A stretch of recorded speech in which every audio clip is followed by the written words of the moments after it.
I would like to now pass the baton to our moderator for this session. I'm delighted to invite the Executive Advisor and Director of Market Intelligence of Solar Power Europe, Michael Schmeller.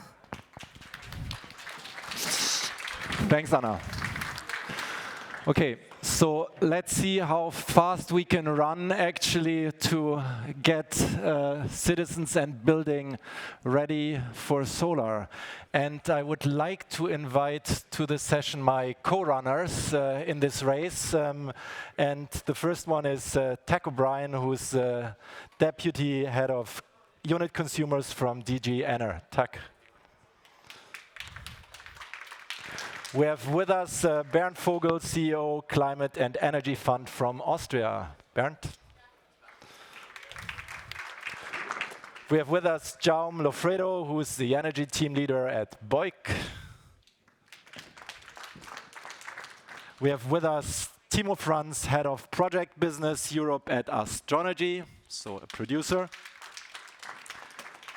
And finally, I'm happy to see again Thomas Nowak, the General Secretary of the European Heat Pump Association. Okay, so just as a little warm-up, who lives in a house with a solar system? Raise the hand, please. A few. Who has a green power tariff? Who still uses fossil gas for heating? Wow, almost everyone. Who uses a heat pump? Wow, that's quite a number. And of those who use a heat pump, who has a PV system? Some of them. Who has an EV? And who uses PV to charge his or her EV? Not so many. Okay. High electricity prices. So what we would like to do is we would like to have as a keynote speaker, we will have the Austrian Minister for Climate, Energy, Action, Mobility, Innovation and Technologies. It's really a lot. Leonore Gwessler. And she will tell us what they are doing in Austria. Dear visitors of the Solar Summit 2023, let me congratulate you first of all. You are active in an industry that's booming worldwide, and that is indeed a very good thing. We all will use much more solar energy to make us independent of fossil energy imports. We need solar energy for our climate goals, as well as for the increased sovereignty of Europe. I'm a minister from the Greens and have been in government since early 2020. And I have set out on an ambitious path in Austria. I initiated a 1 million roof program with the goal to get solar panels on 1 million roofs in our country. And so far, we're not only on track, but we're exceeding our interim goals. Since 2020, when I took office, we have built as many PV plants as in the entire 20 years before 2020. In the last year alone, 1,300 megawatt of PV capacity were built. We enabled the creation of decentralized renewable energy communities, and almost 100 energy communities have been created so far. I've also proposed a renewable heating law, which is currently being discussed in Parliament. We will ban gas boilers in new buildings and step by step exchange existing old oil and gas boilers until 2035, 2040 respectively for gas. We have also set up a subsidy in which households in the lowest 20% of incomes are subsidized for up to 100% of the costs of a new heating system. Because this is important. We will not leave anyone behind, and everyone should be enabled to participate in this solar energy transition. In total, over 400 million euros were used in 2022 to subsidize the boiler replacement, and a similar amount, almost 400 million euro, for solar PV installations. Solar energy can play an important role to decarbonize our building sector, both solar thermal systems and the combination of PV with heat pumps. This is also reflected in the new Solar Powers Heat report.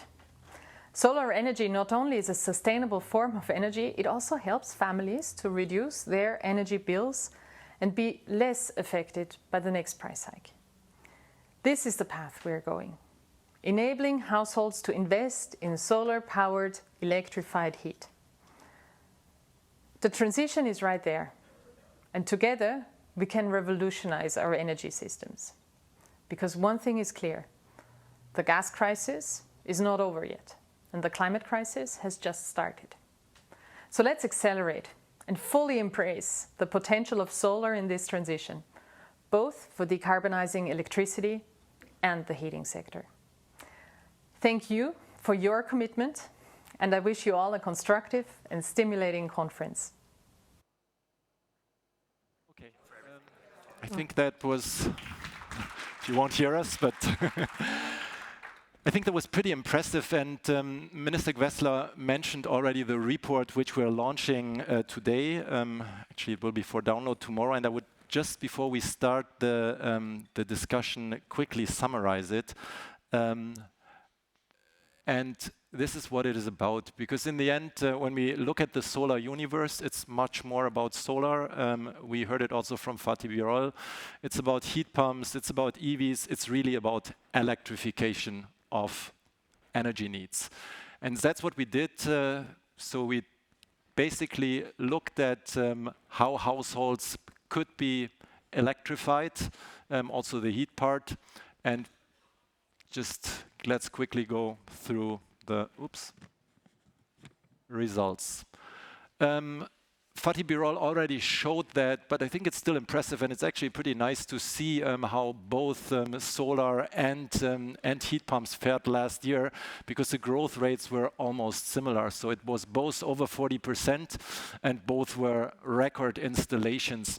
What you don't see here, but it's important for that report, is that of the 41 gigawatt solar that was installed, 2/3 actually were rooftop installations. And if you look at that, 1/3, so that means 1/3 of the 41 gigawatt was residential rooftop installations. So household really played an important role for the solar industry last year. So what we tried to answer with this report is, how much can a household actually save if they are installing solar? How much can they save, or if they have installed solar already last year during the crisis, how much would they still save if they install it now? And how much would the case actually change if also a heat pump would be used? And finally, we came up with some policy recommendation to simply see how the EU policy framework should look like to help accelerating the switch off from gas of European households. Oops, that's a bit too fast. Yeah, sorry, that's how it is. Actually, that's probably how families looked like last year if they had a solar system, so they didn't have to worry too much about the energy bill. This is actually what their gains were. You could simply see that when you had PV, depending on in which country you were, we looked at 3 countries, Germany, Spain, and Italy, simply because these are among the largest economies in Europe on the one hand, and also the largest solar markets. And they are from a climate perspective, also somewhat different. And so you can see that if you had PV alone, so you saved already on your electricity bill between 22 and 64%. But if you had a heat pump alone, you also saved. And finally, of course, and that's the message and that's why we termed it also a dream team. If you used or had solar and a heat pump, your savings could have been up to 84%. That, of course, changes depending on what kind of system assumption you have, but it's more or less in the same range. You could also see that if the households who had PV and HP modeled, they saved up to 3,000 euros on their energy bills. That changed between 2,900 and the biggest one was for Italy with over 3,700 euros. If you look not only back, but look at what's happening in the next few years, we just annualized simply the savings for the coming 10 years. And here you can also see that even if you have PV alone, you save quite a bit. If you have PV and heat pumps, you save much, much more. In Germany, up to 67% more, but also in Spain, it is 46% more than just having PV alone.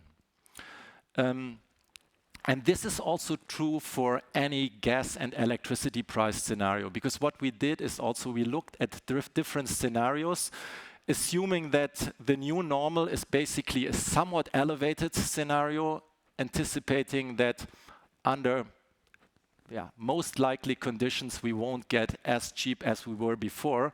On the other hand, we have also a return to crisis scenario where the energy prices go up again, and we have a fossil dumping scenario where electricity prices drop dramatically. In any case, what the scenario is, solar and HP heat pumps actually help you save on your energy costs. What's important is when you install a heat pump, you have to have some storage system. And it's not the typical battery we're talking about, it's a water boiler. Because that's helps you to shift some loads.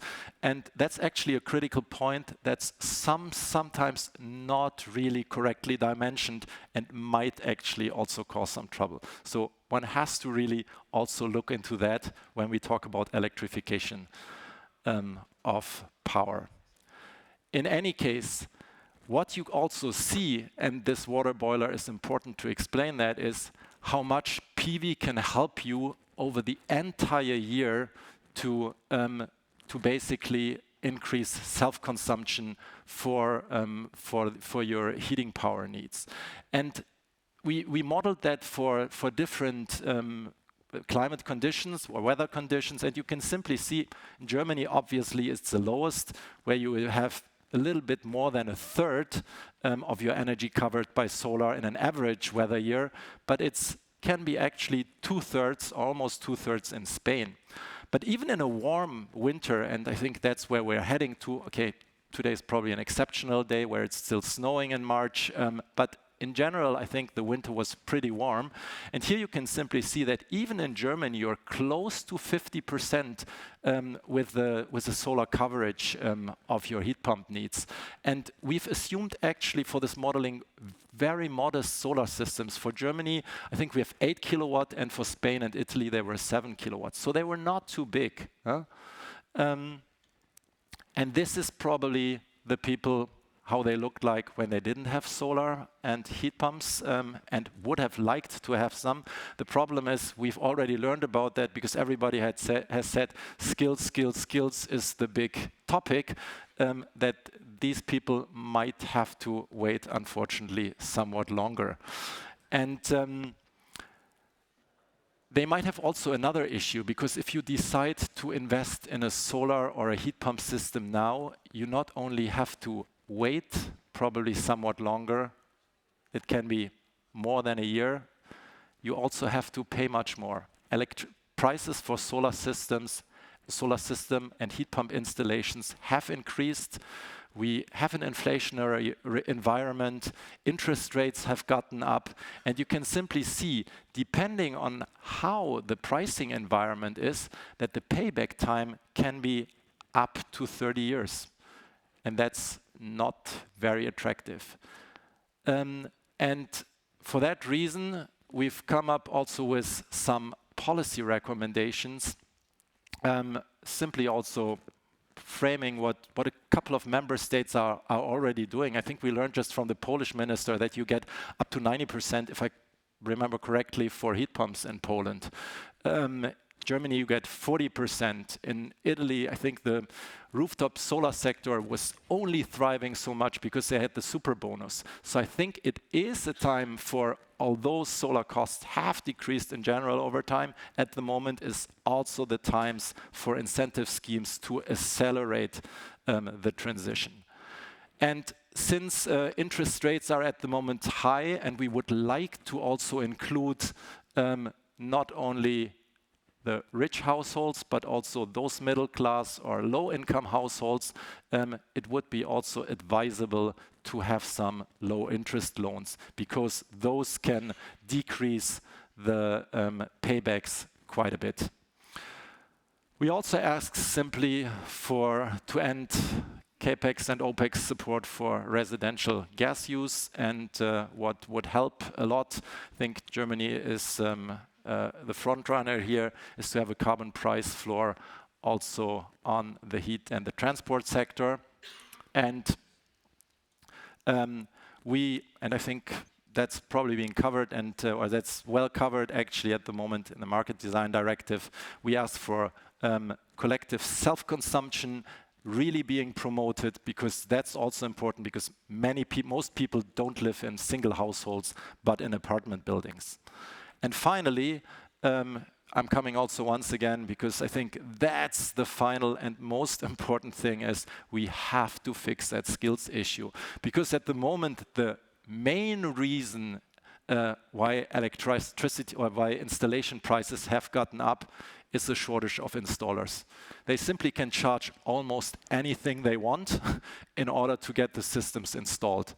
And that has to be changed. And I think that's what I would like to discuss now with the panel about.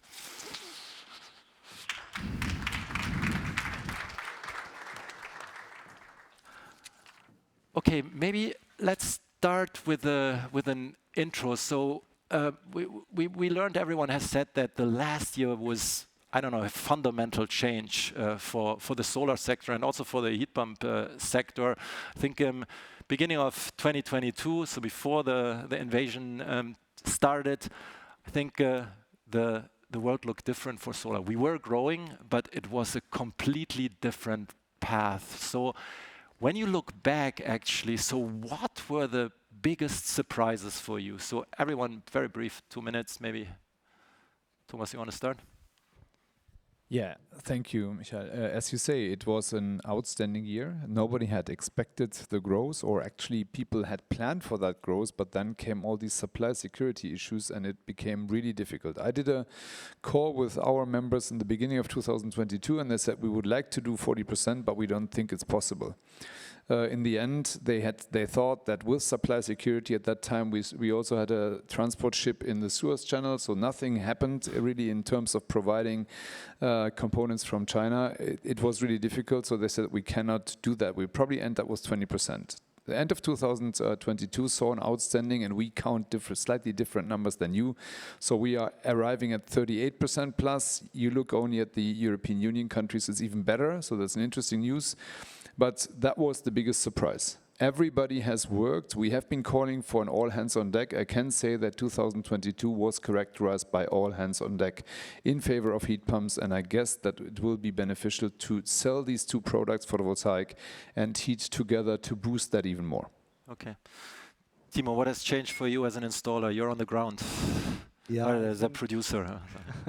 I think also for us it was quite surprising that the installation targets has been met, especially as Corona was still spreading around in China. We had a lot of issues to produce panels, to let the factories run, and to ship the panels to Europe or all across the world.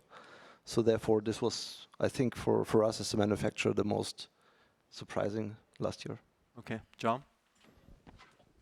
Oops.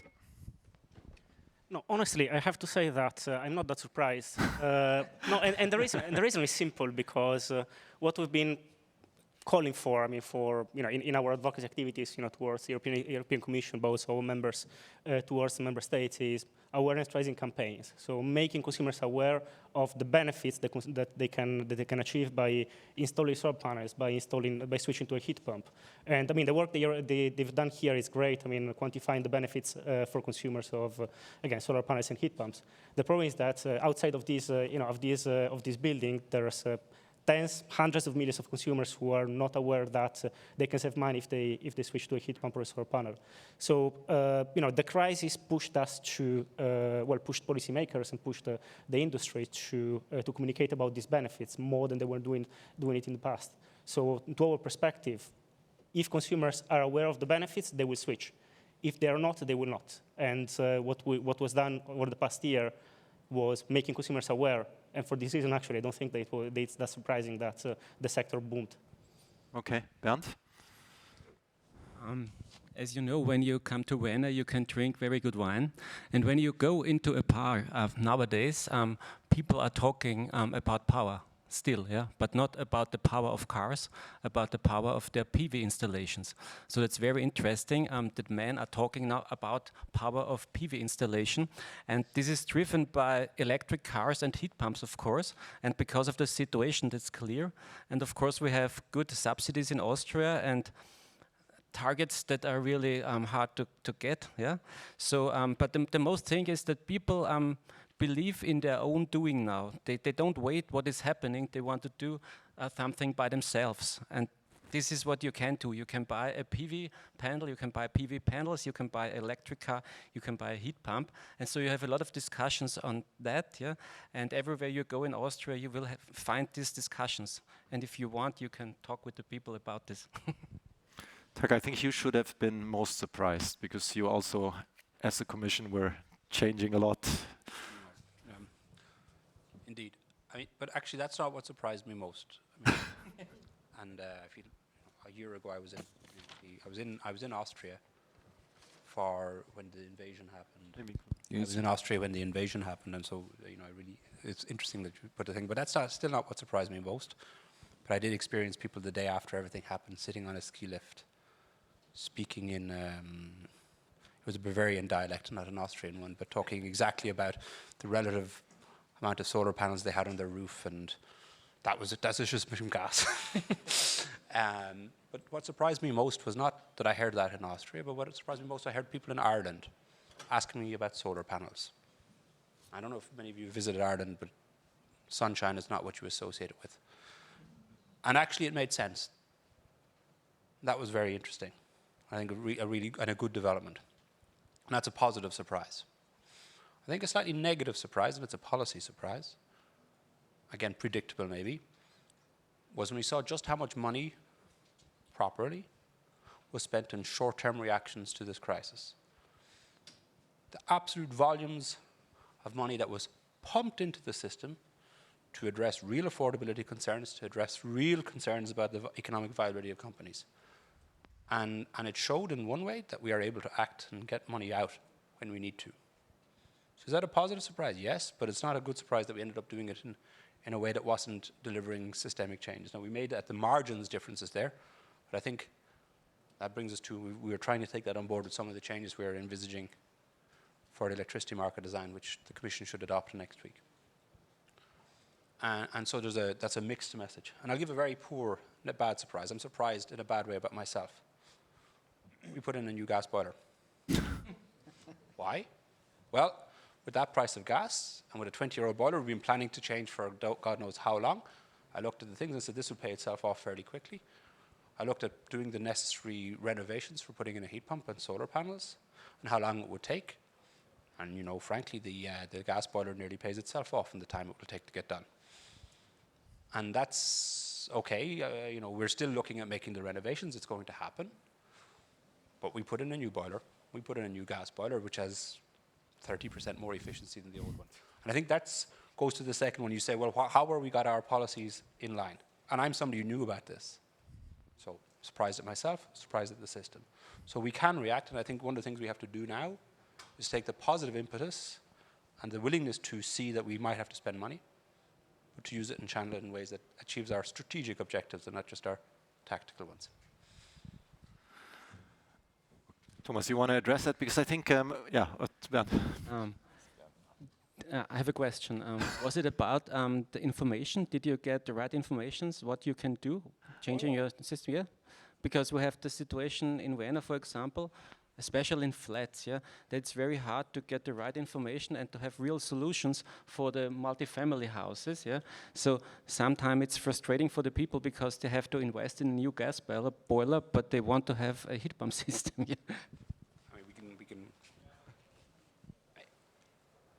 Okay, we can go through the precise situation. It's not that my life is not that interesting.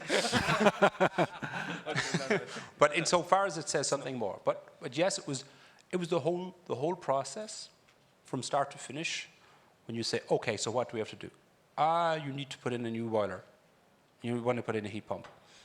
You have to insulate the back of your house. If you're going to insulate the back of your house, you have to make sure that you do things. Should you do a bigger job at the same time? Should you put solar panels on, but when are you going to change the roof? If you're going to change the roof, you should probably look for and you're just into a list of things where it is complicated. Now, I think this is difficult, and the complexity is hard to explain because it's natural, it's in there. I want to find ways in which we can make that simpler.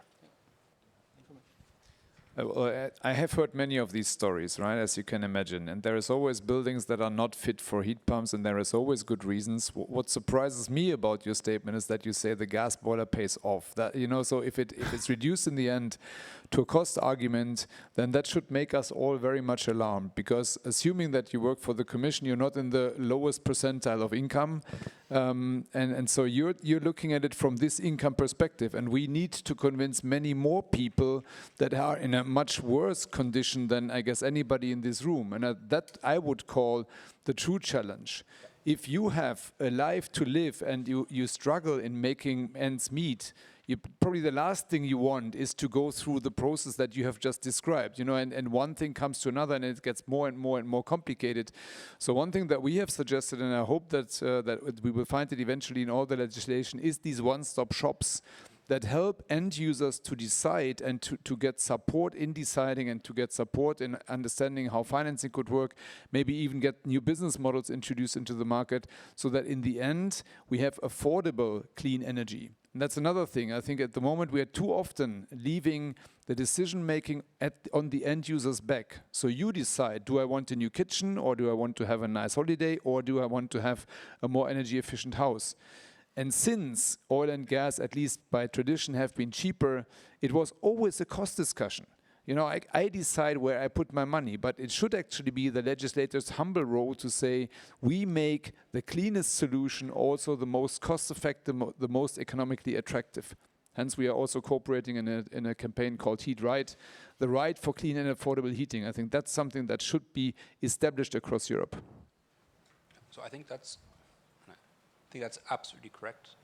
And there's interesting ways, we've interesting things to think about in that. When you say what is the cheapest, at what interest rate? At what interest rate? Is it a modeled interest rate, a theoretical one, or a real-faced interest rate? But I think interest rate is one thing. What are the really incurred costs of a person when you sit down and do it? Now, we're going to put in a heat pump as soon as when we do the roof, and that's happening in 2 years' time. So that's an advantage of the salary you spoke of, that we can take one and then do the next one in 2 years' time. But I think the sense of making it simple for the consumer and understandable. I also think that, and this is, you've heard people from the Commission come up on stages like these for I don't know how long, and they talk about we want to see innovative new business models. And I mean, you know, I think at some stage we've got this balance between the member states decide, or the state decides, and the market offers. And what I think we're in a balance between a permanent balance between the two of them, because the more it's the state deciding, the less we see the innovation. But if we just leave it to the market, we often see it simply doesn't happen. What we need to see is offers that come to a customer and make it clear that this is in their interests, in a way that they can be sure of and that they can sign up to. And I think there are interesting ways you can think of this. And some of the things we've talked about here is energy sharing and community and, you know, collective self-consumption and things like that. How is this happening? Who's putting it forward?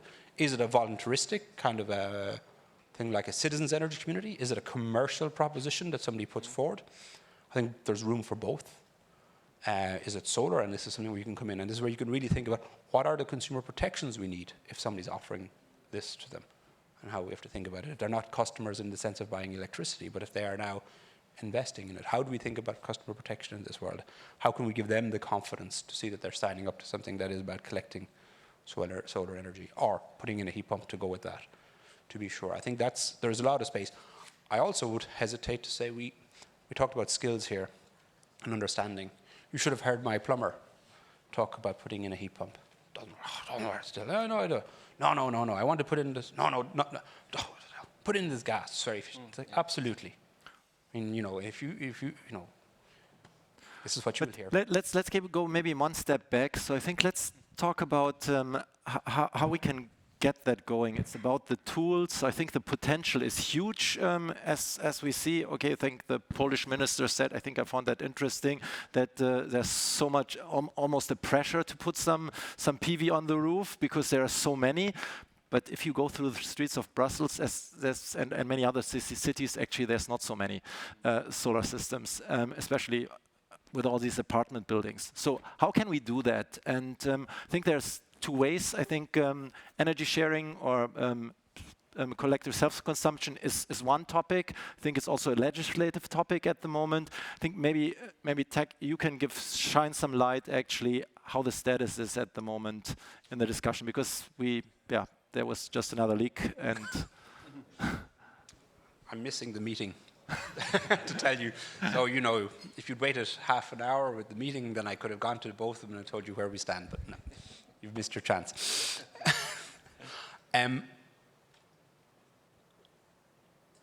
So the first thing is, there are possibilities in existing legislation for collective self-consumption.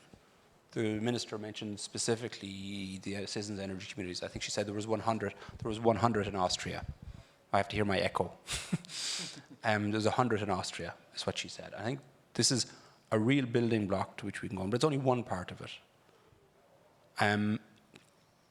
We see innovative things inside Brussels, like Brusol, not to give them a thing, where you say, you essentially lease, for want of a better way of putting it, the solar panel on your roof, or you get the energy from it. There are many models that we can see that can work. What we have to be clear about is that all the building blocks that leading up to that, and some of them are the most boring parts of the electricity system, the most boring parts. Nobody got excited talking about metering and billing, and yet it's the key part for energy sharing, is that you set metering and billing and the back-end procedure is correct. So I think that's, we have to both build the enthusiasm for the idea and make everybody understand that no, this is an IT investment that takes 2 years and needs to be checked, and that people have to do. We need to get the understanding through at transmission system operator and distribution system operator level of what they need to do to develop their systems, to manage all the solar that's going to be put into it, and to think about it. But that we need the NRAs to approve those things and to be confident that they make the right decisions.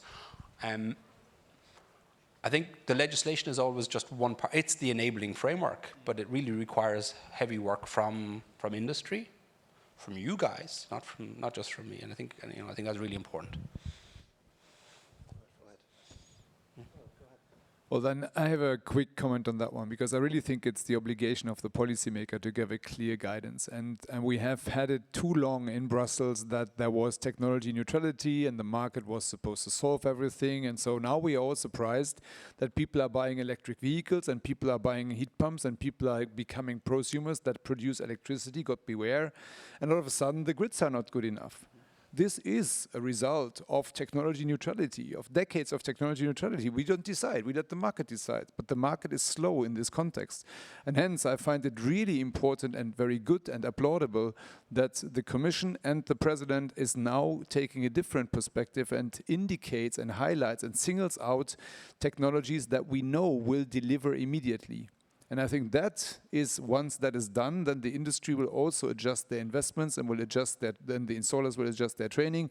And you will find eventually installers that say, but now I really think this is a great opportunity for me to sell a photovoltaic system, and maybe in 2 years' time a heat pump, and maybe I cooperate with an insulation company beforehand and we will insulate the house. And so it becomes a run on the technology, and a little bit like the Polish minister said, you will ask yourself, am I the last one without photovoltaic and the last one without a heat pump? And you feel really bad about that. And I think that's what we need to push. No, I mean, to our perspective, the other thing that is important is clear information to consumers. I mean, I mentioned it before. I mean, your example about the plumber not even offering you a heat pump. Actually, we're, together with our members, we're doing mystery shopping of heat pumps and heating appliances in several countries. So basically, we have our member organizations enlisting consumers to training them to go and purchase a new heating system. And what we're seeing is that in many cases, they're not even offered a heat pump. They're just told, well, buy a gas boiler or a coal boiler in some countries also. So, I mean, the market exists only if the market exists and functions only if all the market players have correct information. And the fact that this information is not actually reaching consumers is a market failure that should be tackled somehow. One-stop shops were mentioned by Thomas. I mean, that is one of the one of the ways basically to address this issue. The other thing is about training programs for installers. I mean, Renewable Energy Directive has a requirement to train installers of renewable heating equipment or renewable of solar panels and all kinds of renewable equipment. I mean, we need to make sure the implementation is really strong to allow consumers to participate to this market, to become market participants, because at the moment they are not. I mean, the market is kind of fake at the moment.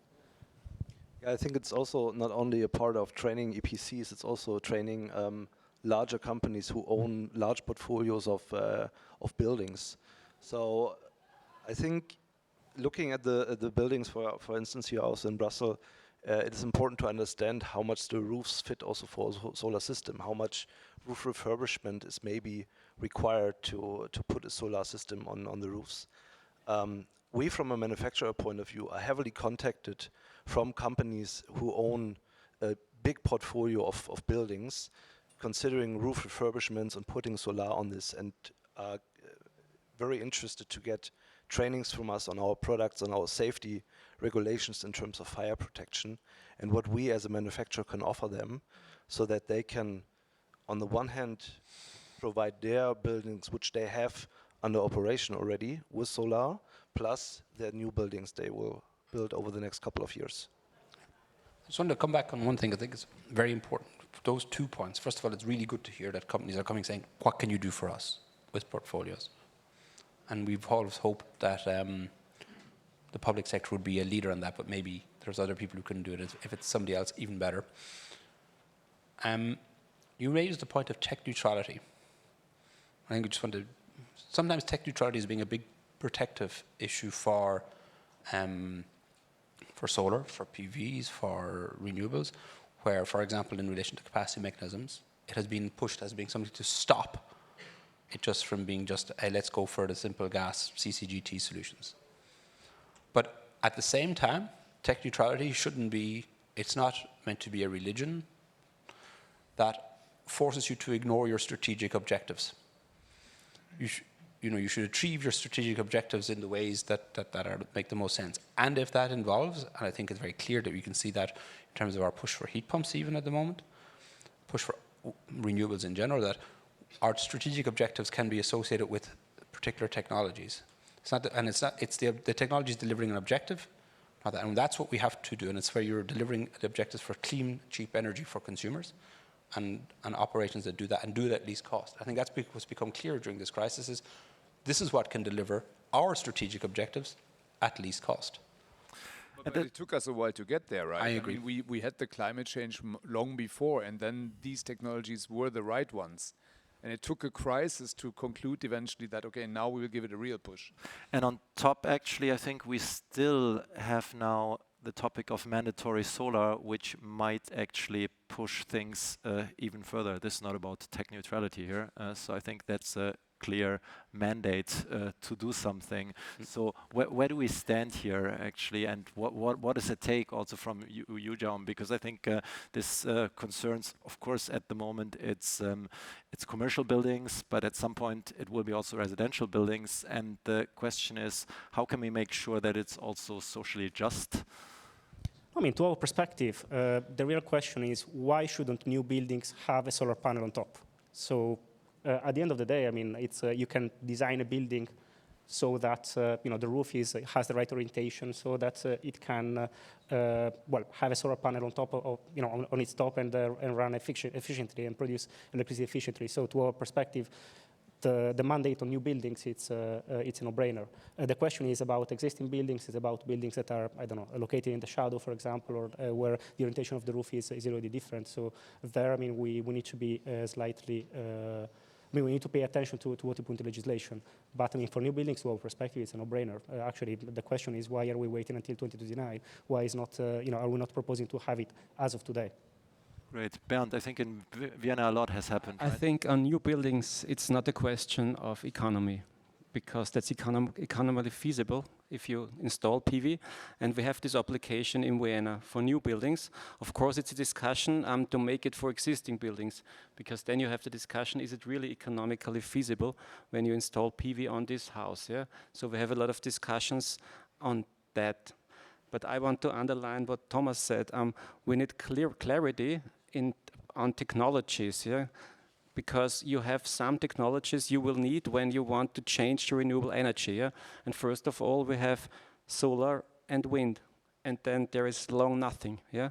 So if we change to renewable energy, we will have PV and wind. And we have to tell the story outside our bubble, because a lot of people don't know this story. Yeah? And if you have this clarity, you will have the following technologies, which are electric cars and heat pumps. So if we want to change to renewable energy, we need the clarity to have PV, wind, heat pumps, and electric cars. And we have made strategies in Vienna and targets to underline this, and the people in Vienna now learned what is the change. We have an 800 megawatt target for 2030 for PV, and we have now made a strategy for getting out of fossil gas and oil. And there is clear that we have district heating, and we have the other houses will be served by heat pumps. That's the strategy. And that's clear now for all people in Vienna. And I think that's important. We need that clarity. And of course, we need a lot of people that can do the installations. That's quick. Since we have also a manufacturer here, so what about the products? Because I think a lot has changed also. Solar modules have gotten so much more efficient. We're also seeing now very special products. We see again, I think really nice building integrated products. You see colored modules. There's so much out there, which is also attractive. And we talk about mandatory solar. I think we also would like to get the architects involved, which have been also a very challenging task so far to get this species really involved in at least in this solar revolution. So what are you seeing there, Timo? Yeah, I mean, for sure, at all suppliers, they have heavily grown their portfolios for different modules to have products which will fit in every application. So we, as a manufacturer, we have, for instance, dedicated product for rooftop solutions, on N-type TOPCon technology, because this is the most fitting product for this smaller households, or also for CNI projects. We have this product in a double glass orientation for higher snow loads, for example. We have also products for agri-PV solutions, special products which has a higher light diffusion, for example, up to 30%. So I think all manufacturers are clearly developing their portfolios to fit for market requirements for all solar plants. Let's maybe talk also about ambition once again, because Bernd, you also said you have clear targets, and this is also helping a lot. I think 2023 is also the year when the new NECPs are being defined, and the question is how much can that be used, and how can it help actually also to become not only more ambitious on solar? That's a no-brainer, I think, because it was super unambitious what we've seen before, but also how to integrate the solar rooftop part in that. So I think the NECP process, and I'm going to say, I have some sympathy, first of all, with my bureaucratic colleagues across the European Union. And we saw this with the crisis. Many of them were dealing with COVID, and they were, what's termed in the things, they were taxed. They had people taken away from them so they could deal with COVID. They didn't know that the next thing was going to happen was going to be an energy crisis. Then they got hit with an energy crisis with people who were away, and they had to bring them all back and had to start thinking about dealing with the energy crisis. And this is a classic case of what's urgent and what's important. And they're dealing with so much time with what's urgent. I think the question is, how do we make sure that what's important is dealt with. And this is where they come to the NECPs, that we make sure that the focus that's needed there is delivered across the union. Now, so one of it is setting targets. There's no point in just setting targets that they're then going to ignore. We have to make sure that they're built up from a very logical place that fits in, and they deal with the actual problems that they have. And we mentioned them already. No point in putting, that they know how they're going to deal with the targets in terms of the skills to install, and also to deal with the planning issues. I think if I was going to say, this wasn't a surprise, but another thing of 2022 was the clear focus that came into Brussels of the importance of land use planning and permissioning across the board. And I think you see that being reflected in things ever since, that really we realize that these are the issues. We see it when it comes to solar panels, if you can get permission on existing buildings. We see it, I do a lot of work with islands, with Clean Energy for EU islands. Very big difficulty, one of the biggest problems is that. We see it across the board, and that is about bringing all the different levels of government together to be clear that you are ambitious and it's going to be achieved. Because if we just sit in Brussels and say we want to see a target that's this high, it's not enough. It has to be this high and achievable, and knowing how you're going to do it. Actually, can I make a controversial comment about targets? I mean, to our perspective, we need to, it's important to talk about targets in terms of, a share of energy or share of renewable energy in the mix, or, share of gas boilers on the market. I mean, we should start thinking about these issues a little bit differently. Meaning, we know that there are 90 million gas boilers across Europe. Maybe we should think about having targets in terms of number of consumers that are advised by one-stop shops every year, so that they can switch to a different solution. I mean, the focus should be on the advice the consumers receive, so that we can enable consumers to make the transition. So maybe that is a different way that we can look at things, so that we can try to push the market in a different way. That's an interesting idea. Well, it's for sure true that the implementation should move into the focus much more than it has been in the past. In the past, we were happy with having 2020 targets, 2030 targets, 2040 targets, whatever targets, and zero emission, of course. But as long as it's a long time in the future, you can overlook a little bit how fast the change is happening. Luckily, I think if we look at the data that we have today, the growth rates that we had last year, we are really on track. So now we need stability in continuing. And it was said earlier by Emma Wiesner, we are facing the situation that is going a bit outside the consumer focus, but they will be affected in the end, that we have contradicting legislation at the moment. Mm-hmm. And we are still not over the hill when it comes to the attempt to greenwash, a lot of attempts, and especially in the heating sector, since we talk about solar and heat and solar power heat, we also have those people in the community that say, no, we shouldn't use heat pumps, we should actually, for the hard to abate sectors and, for the hard to modernize buildings, maybe such as yours, they would recommend you to have a hydrogen boiler. And of course, what does that mean for today? You would wait 30 years maybe until you have that hydrogen. So you would pretend, or you would have a feeling that you would actually do something good for the environment, but in the end you wouldn't. And just to mention one piece of legislation in EPBD, if that goes through as it stands, this will actually be an option. It will be a greenwashed piece of legislation. I think the other thing that Emma Wiesner was addressing, because we have also talked to her about that, is the whole chemicals discussion. We do not want certain type of chemicals, but that is, and the discussion focuses at the moment on refrigerants quite a bit. But the use of these chemicals in our society goes far beyond that.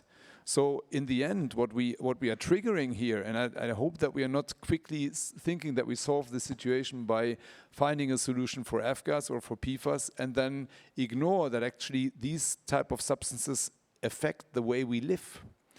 And I'm not saying we should use them, but we should at least discuss if we want that and what the implications are. It's too easy to say, oh no, these are toxic, we don't want them anymore. We have been using them for 30 years. So this will be quite a Caesar in the way society will have different products. I will not name them all. Let's maybe talk also a little bit about other tools or business models going on. I think what we see in solar at the moment, and I think that's also probably a few people had that on their radar, is as in Austria, Germany, they call it balcony solar systems. I think in other countries they call it plug-in solar, because you simply can plug the socket, the plug into the socket and simply feed into your house grid. And that can reduce actually that electricity quite a bit. And some countries it works, and in the beginning it was more a guerrilla solar movement. People were doing it anyway. It's being legalized now more and more. But it's still in a very few countries what is happening. I heard recently in Germany, I don't know if this is true, I talked to one company that's involved in that, and they said they believe that last year over 1 million balcony solar systems were installed in Germany. That's huge. And so, and that you can reduce your electricity consumption by 10-20% with this. So how can we help that this spreads across the continent actually? I mean, I'm from a country where this is happening. In Italy, these systems are booming. I mean, the reason of the success is, of course, I mean, the benefits, the economic benefits, but also the fact that, you know, many people started installing them. It created this sort of word of mouth that this is good for you. Also, there was lots of marketing from a leading supplier of these sectors. So, I mean, it's a matter, again, of communicating about his benefits in a way that it's understandable by consumers and making it very easy to consumers to engage with these new systems. It's working in some countries. Probably there are some lessons learned that the industry can export from Italy to other countries, probably. And it's super low threshold, right? It's 300 euros, something like that. So you can just try it out. If it doesn't work, you're not dying from it. From a manufacturer point of view, I haven't looked into this, and actually my father was also asking me what I think about these systems. And I was saying, okay, we invested over the last couple of years so much into quality systems in our factory to have a long-lasting, sustainable product for the PV plants which are built with our modules. So, and I really cannot judge how security a system is which I plug into a socket, and in addition how this is mounted on the balcony and how secure this is, how if this is disconnected due to a storm or due to heavy weather and falling down and injuring someone. So these are to me, and very honestly saying I haven't looked into this kind of modules until now precisely, but this would be a really open question how the quality factor plays. But quality organization like VDE, for example, in Germany or in other countries also have looked into that. So I think that's sort of taken control of, I believe. The question is rather also legal questions.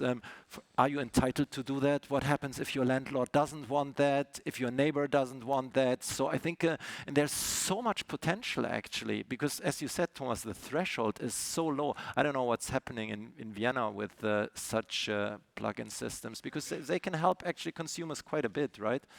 We tried to launch a program because we have this target 800 megawatt. So it would be good to have this installation for especially social houses. Yeah, we have a lot of them in Vienna. But we had the questions you mentioned. Yeah, what about the safety? What about the standards? Yeah, we don't have standards for that. Yeah, so I think it would be of interest to have some kind of standards that when you install it, you get your certificate and then okay. That's okay, yeah. This is safe, yeah. If you launch it as a program, when you are the city of Vienna, you need such standards. That's the problem, yeah. Yeah, yeah. In the heat pump industry, we're lucky. All of you have already your plug-in heat pump. That's your fridge, right? So you have all tested it. It works. Now you can move on. And I think that's the important point in this context, is that you say, I'm reducing the threshold. I'm allowing people to experiment with the new technology, You put that in, you plug it in, and your concerns are really all right? Of course, you want to fix this correctly on the balcony. I think the quality is okay, and the things that were done in the beginning that people said, yeah, the cables will not last. I can put a hairdryer with 2,000 watts into the same plug. That works. So then somebody tells me if I plug in a 600 watt photovoltaic module and the current goes the other way, well, that will really stress the cable. I mean, I'm not an engineer, but that is not logic. And I think it's by now also convincingly devalued as an argument. But so the important thing also in the context of this session, it makes people aware that they can do something. It enables people, it encourages people. It gives people agency in times of urgency. And I think that's very important. And I think there's an interest. The interesting thing is actually that was a real citizen movement. So I think something has happened and hardly anyone had it on the radar. And you have now millions of such systems being installed. And so this is also how you solarize or decarbonize the society. And you can also include low-income households. I think so. But let's maybe talk a little bit also about then the bigger. Please, Bernd. One remark. You will have a lot of discussions with the city architects too, in a city like Vienna or in a city like Brussels. Yeah. So this was the point because we tried to make a program with the architects, yeah, and to choose buildings and to show how you can do it and how you can bring it with architectural and technical quality, such systems. Yeah. So I think in a city like Vienna, you cannot say, hey, make what you want, yeah, and that's the program, and I pay you a subsidy for these systems. That's not so easy. I think there's, I don't want to go too much about them, but there's one interesting thing. Is maybe they force you to change. They're the best example of the change of thinking that we need in the energy system, where we think centralized, we think big systems, right? And we think we can plan and control everything, and we have to do to a certain extent. But this is the one where it says, no, oh wow, we didn't know, we didn't expect that. And you end up with questions. And one part of me says, I have full sympathy for the architectural thing, but I'm sure a solar panel on your balcony is no less ugly than your rubbish. Yeah, it's true. And I'm sure, or the crates of beer that we see, or the bike. And it's as likely to fall off as your bike or your rubbish or your thing. So the question is, how do we think about a system where the control of it has been decentralized, and how do we manage it there, and what do we need to do? Because that's what we're really heading for with Empowerment, where we are working with all the users of the energy system. Okay. Maybe we tell them they can't do it in the end. I'm not saying we should do it. PV installations are still looked at by the architects of a city. If you have some buildings in the center of a city, the architects of the city will look at the installation and if it's okay or not. So we have this problem, and we have some discussions with Innsbruck, for example, because we go steps further and they discussed the same things. So we had some things about what is Vienna doing and what can Innsbruck do, but this is a question, and that's the reason why you don't see so much PV panels out there.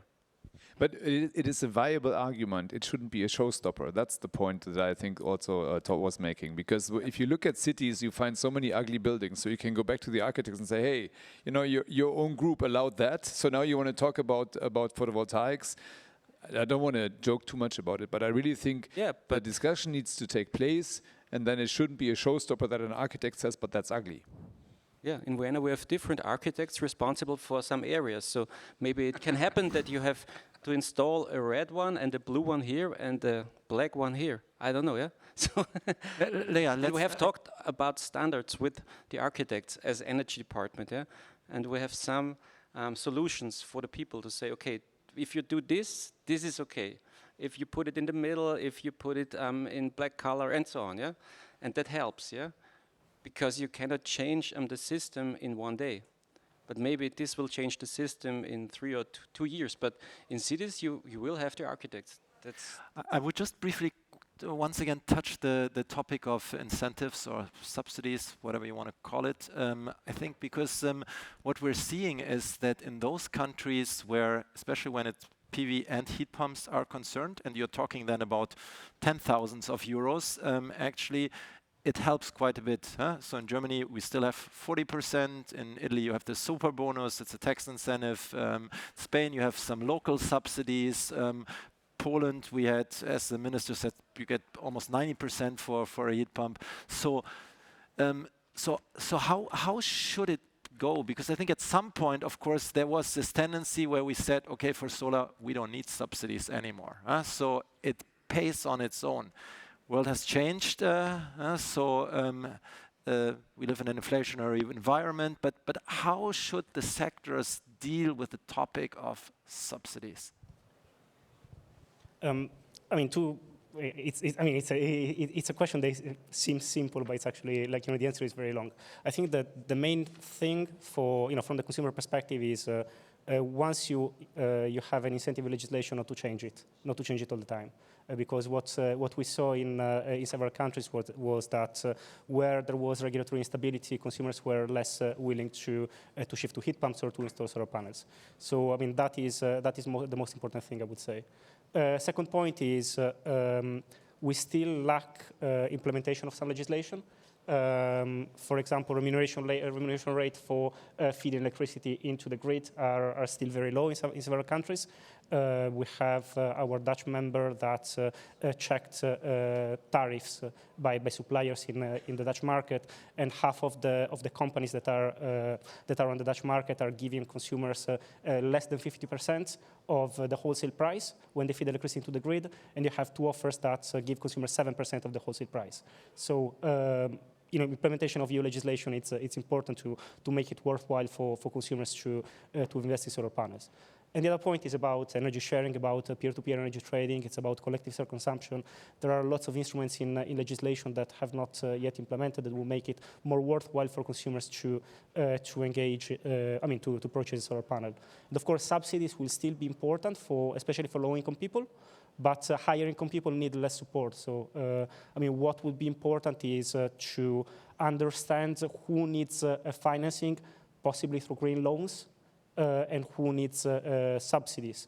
So, that is, that to our perspective is the most important thing. To make sure that the money goes to those in need, and those who don't need the money, they don't get, they don't get the money, because at the end of the day, we all pay for the subsidies that are paid off to consumers. We see a tendency now to look at OPEX subsidies, and we think that maybe the time of that is over. We have now huge investments in manufacturing capacity for heat pumps. We see that people want the heat pumps and they are willing to invest. So what we need to have is support that helps them to shoulder that investment.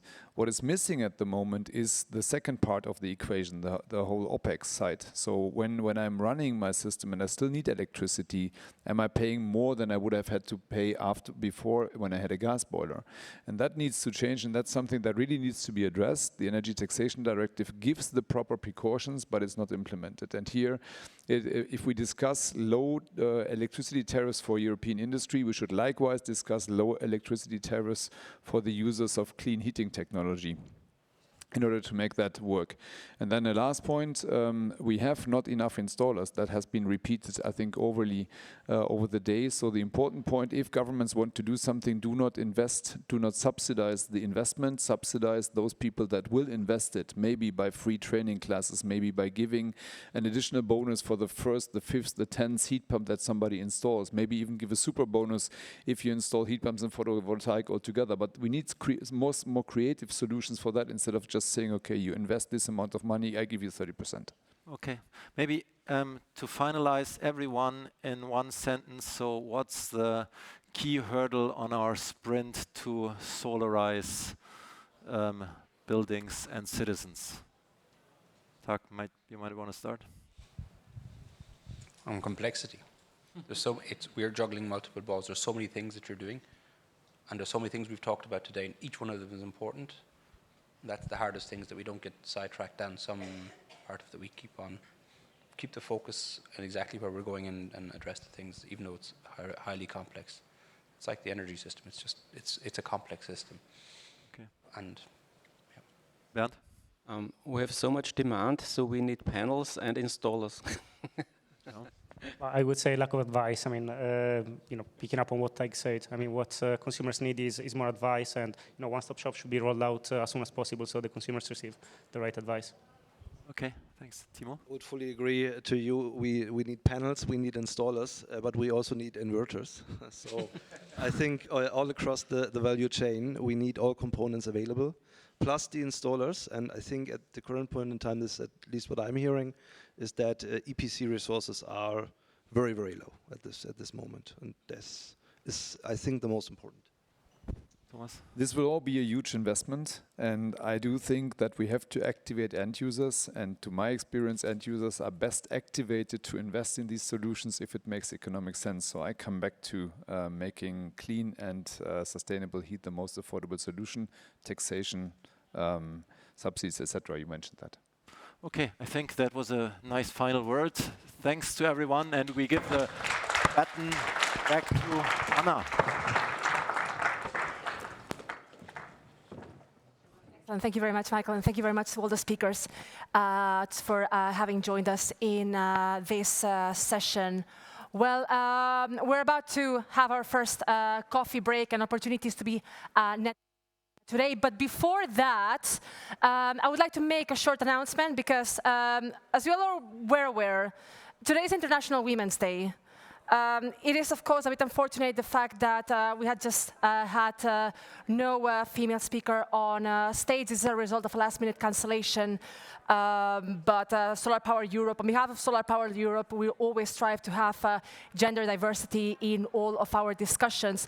But in that case, and in any case, I would like to invite the women joining us today at the Solar Power Summit to come with us on stage today. We would like to have a family picture of all of us here today, because women are instrumental in driving the energy transition, and there's a lot of female leaders who are making the energy transition happen, and there's not a lot to celebrate today, but at least this is one of the reasons to do that. So if I can invite you to join me, please.